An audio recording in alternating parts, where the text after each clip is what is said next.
So, good morning, good afternoon, good night, everyone from wherever you are all across the country. It's so amazing to be here, and I'm super excited to present about this very important topic about evaluating an offer in the data space.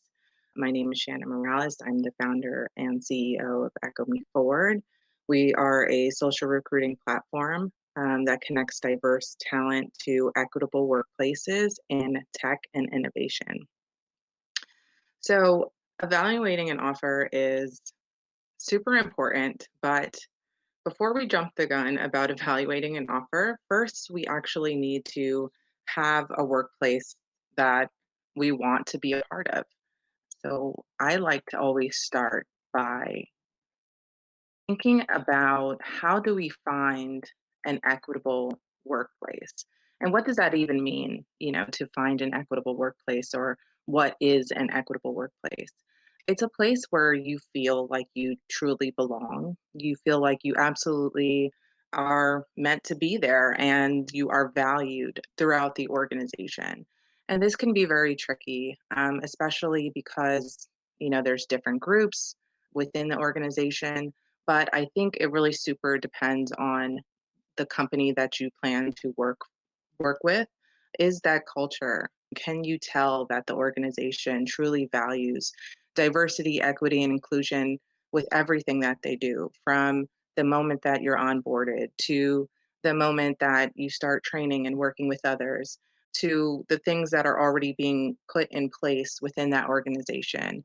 Do they have groups and supporting networks that you can be a part of to truly feel like no matter what, that you'll be supported in while you're working within that organization?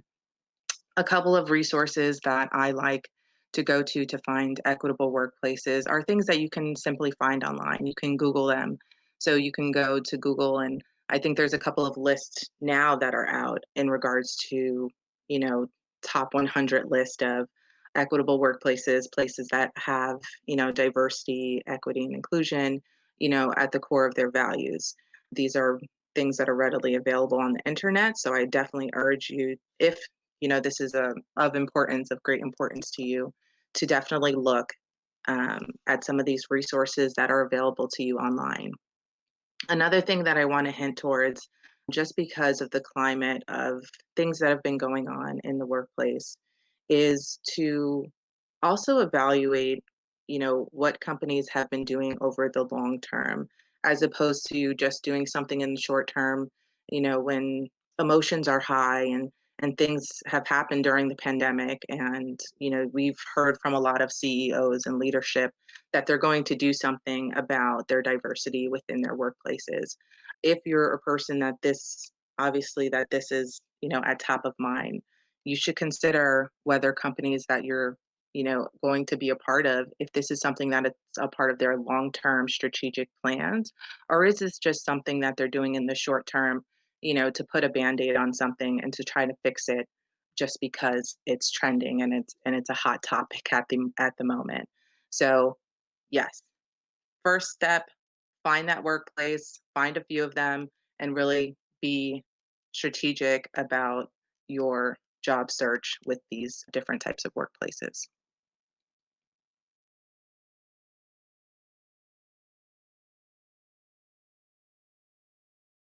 Together, we thrive. Coming together is a beginning, staying together is a progress, and working together is success. It definitely is. Working together, obviously, it's just the beginning. And it's going to take time to be able to work with people together and truly understand what are your strengths, what are your weaknesses, and how can you work with each other, and making sure that you're understanding what each other's values are and understanding that you're being able to, consistently work with each other in a very respectful way and being consistent. Examining cultural fit. So I think this is probably something that is a new term, specifically as it relates to some of the new ways that companies are doing things. So finding the right work home, and where can you truly be your authentic self? I'm just going to stop a minute and just talk about, being your authentic self. I think many times when we hear authentic self, we're trying to figure out, what does that mean, me being my authentic self? So it could mean different things for, different people. And I'll just kind of explain, what being my authentic self in the workplace means for me. It means that as an Afro Latina, I can come to work and I can wear my hair curly and I can feel super comfortable in my own skin. Maybe if I was bilingual, and I wish I was, but I never learned Spanish when I was younger. But if I was bilingual, maybe sometimes I could, use my language in the workplace with people of my, own cultural background that were able to share certain, fun things in Spanish with me and not feel like I would be judged, based on that. And it's just that feeling of knowing that you don't have to, kind of cover up who you are as a person. And I think that that's extremely important because you have to think about trying to mask who you are. And if you're doing that continuously over months and then years, and then, if you stay at that organization for a decade, how does it feel to not be able to kind of shine and show who you are? That also shows in your work. It shows possibly to the people around you, to your peers, to your supervisors. They may not know who you are. If I consistently came to the workplace and wasn't being Shannon, you know, people would feel like I'm unauthentic and possibly that I didn't want to be there. And that's something that not only wears on us as employees, but it also wears on us, when we get home and we start to think about how that workday went. We want to consistently think about not just our overall health, but also our mental health, and being authentic contributes to that. So here are a couple of things when I think about in terms of cultural fit. The free snacks and drinks are like it's kind of like my fun way of throwing out, how workplace cultures and environments are today. Some companies offer, free lunches on Fridays and snacks and drinks and things like that. And maybe that's not, super important, but I think when I think about companies that offer these type of perks, I think about companies that truly value their employees because they want to see them happy. And what's one of the things that, makes employees super happy other than, like is free food and drinks, ways to be able to just, congregate around the cafeteria or the lunch area and being able to, talk to your peers and have a very inviting setting. And so for me, that means that companies, truly value like how what makes employees happy. And, you know, snacks and drinks are great. And it also helps you, contributes to you saving money over a longer period of time. Remote work. This is super big. It's super big now. It's definitely like a trending topic. It's on top of mind now. But for others, remote work has always been something that we've been trying to push for. And we've just now, kind of reached a situation almost by force where remote work has become it's become the new norm. And remote work should consist, if it's important for you, and I think that it should continue to be important for employers, is to find a place where you can work from anywhere. Employers are understanding that for their employees, it's just as important to be able to have that flexibility of where you work. And that can also increase your productivity. For me as a mom, and I know other parents are online right now. So I'm a single mom. I have three daughters, working an hour away from home, and then also having to, rush back to make sure that I pick my kids up on time from school so that they're not the last one there, and making sure that I'm home so that I can cook dinner and do all of these different things was majorly stressful, super, super stressful. Stressful to the point where I knew that I couldn't work for another employer who didn't allow or at least have the flexibility to allow me to work from home. When you're able to work from home, the stress is taken off of yourself in terms of having to rush to get outside to make sure you beat the traffic and making sure that you're not late. All of these things are super important. So for me, like remote work is, top of mind, but I think a lot of data driven cultures do allow remote and flexible work, especially in technology, which is amazing. Inter-team collaboration. So are you able to work across teams? Is the things that you're doing within your data team, are you able to, kind of share and also work in collaboration with other teams, marketing, finance, all of those different organizations within, I'm sorry, all those different departments within your organization.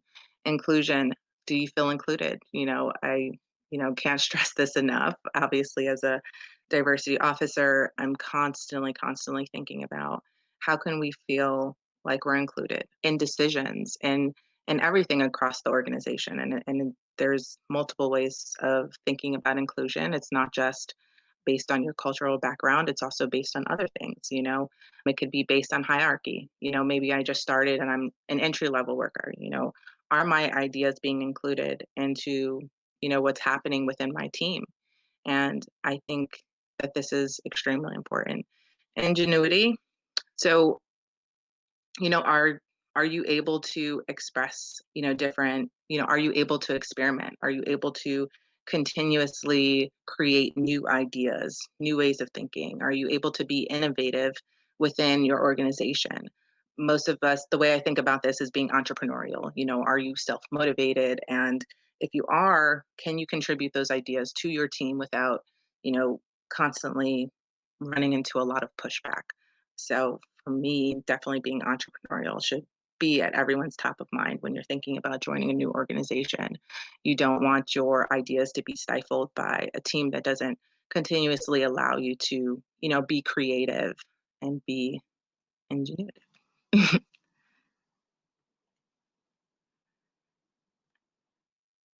Allow me if also if I'm going too fast, please let me know. I'm from Jersey, so I talk pretty quickly.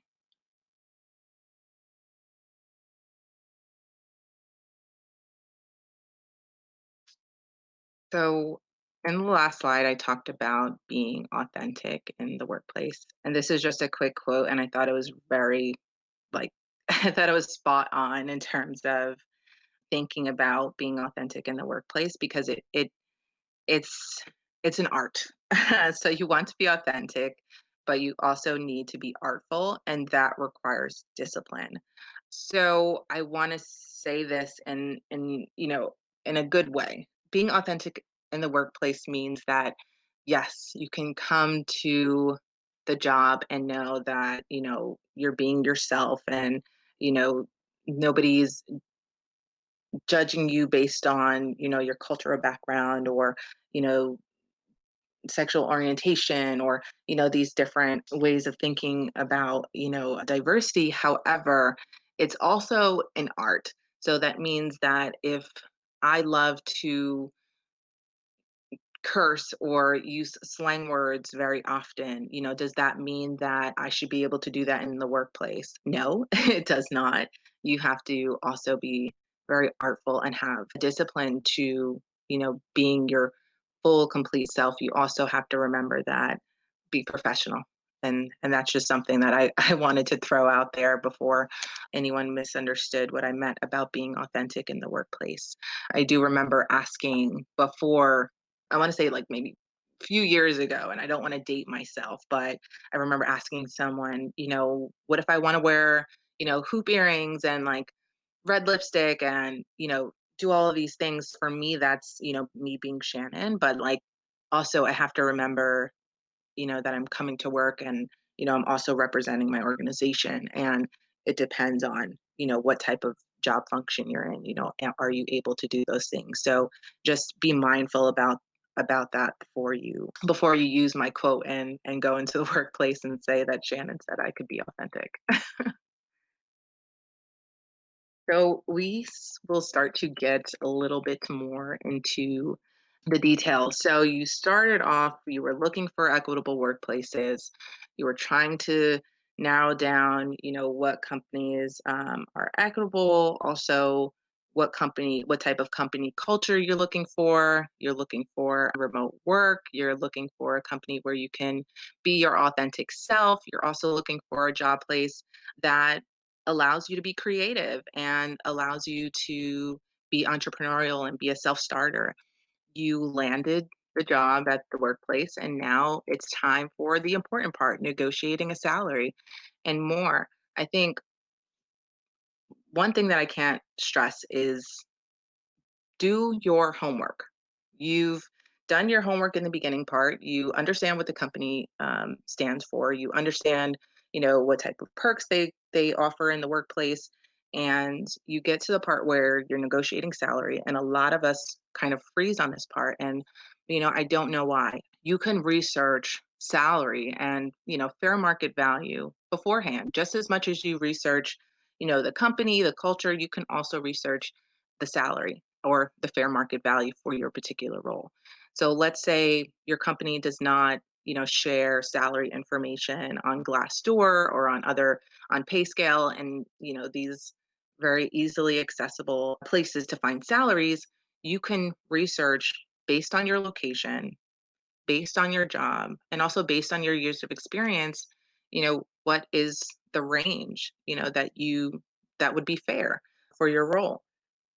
Now, there are obviously a couple of things to consider, and it's, are you working for a startup? So therefore, they might be a little bit below fair market value if they're early stage startup. So that's something to consider. But if they're a large corporation or if they're a venture backed firm that's experiencing major growth, then definitely holding them to the fair market value beforehand is makes sense. It's not something to fear, asking for, that fair market value range.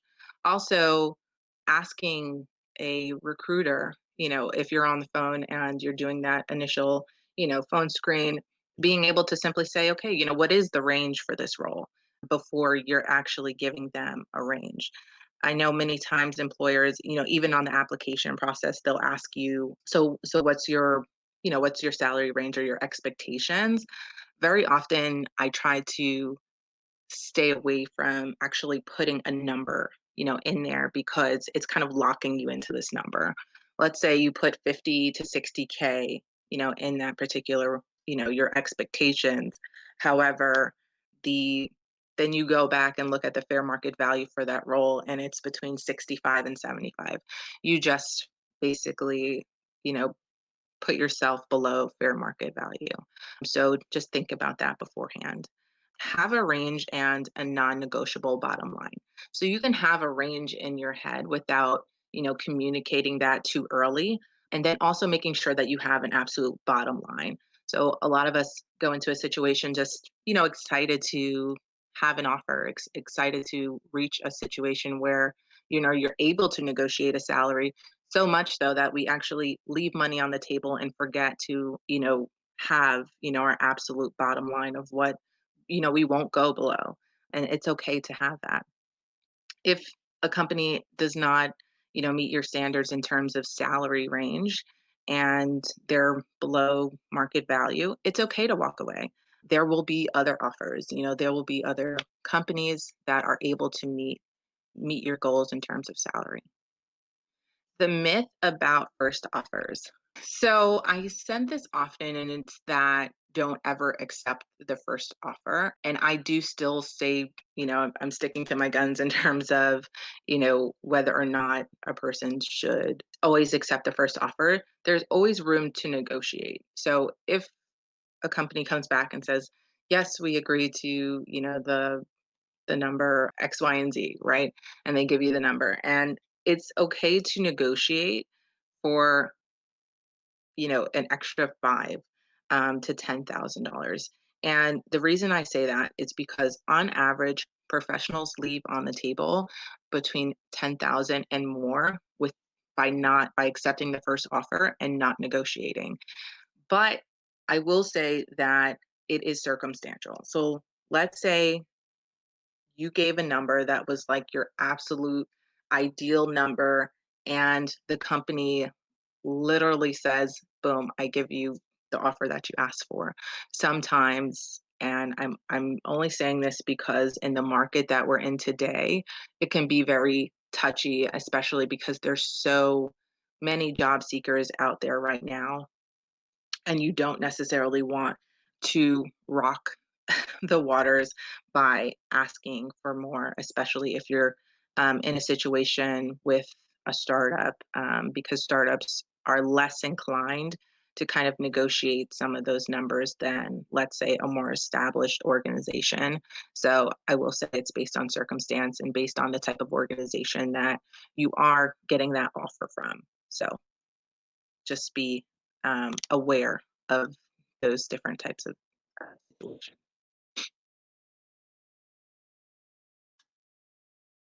Evaluating an offer. So you received the offer, you have the salary locked, but now it's time to also think about the other areas within your package, within that offer that you need to also evaluate.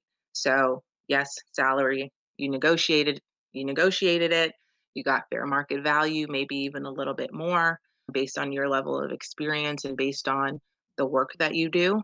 And if you're getting into an organization that's also a startup, they might potentially offer you stock options, and also established organizations offer stock options as well. What do your benefits look like? Are they paying a portion of your healthcare, of your dental, of your vision? These things I realize by being self-employed are super expensive on their own. So definitely evaluate their healthcare, their benefits, their HSA plans, their spending accounts. Do they have, healthcare savings accounts? Do they have dependent care savings accounts? Like all of those are so important because, you know, come tax time, they're super helpful. What are the perks for working with that organization as well? Another big thing is work life balance. So you found an amazing organization, they're paying you well. However, are you working for an organization that has absolutely no time off? And I say this because they may offer you PTO, but is the culture allowing of that? Do they actually accept that you want to take that day off? So understanding, what that work life balance looks like. Are you working from 9 to 5, or are you working from 9 to 8? And as you're also thinking about salary, you should think about that. You should think about those hours worked, because 9 to 5 is, yes, a 40-hour work week, but 9 to 8 is more than that, is more than 40 hours. And you should also think about what that equates to when you're thinking about your overall salary and package. And then, last but not least, your inner voice. How do you feel? How do you feel about this organization? How do you feel about the team? How do you feel about the hiring manager? All of these things matter, and I think we sometimes don't follow our gut feeling when we're, going into an organization. We probably already know, that if we're hesitant about something and we're not super excited about, from starting day one, Monday morning, you start your job, and maybe this organization might not be the organization for you. So I put a couple of questions, that you should ask yourself. What does your gut tell you? Do you feel ready to show up bright and early on Monday? Or do you have a sense that this may not be the right job for you? You don't want to pigeonhole yourself into a situation where you went through a process, and maybe you had one offer, maybe you had multiple offers, or maybe the other, your second offer might have come later, you don't know. But instead you decided to, accept an offer for an organization that in your gut you weren't truly satisfied with everything that was being put on the table in terms of this package. And where are you going to spend a majority of your time working every day? you know Accepting an offer and working for a company is a major commitment. It's a major commitment of time, it's a major commitment of energy. And because of that, having this decision is a big decision to make. We want to work for great organizations, and we want to feel good about working for these organizations. We want to be able to put our best foot forward. And when we put our best foot forward, we deliver great work and we're productive and we advance throughout that organization. So just think about these things, before you sign on the dotted line and enter into a workplace that you might not be as excited to work on every Monday, Tuesday, Wednesday, Thursday, and Friday.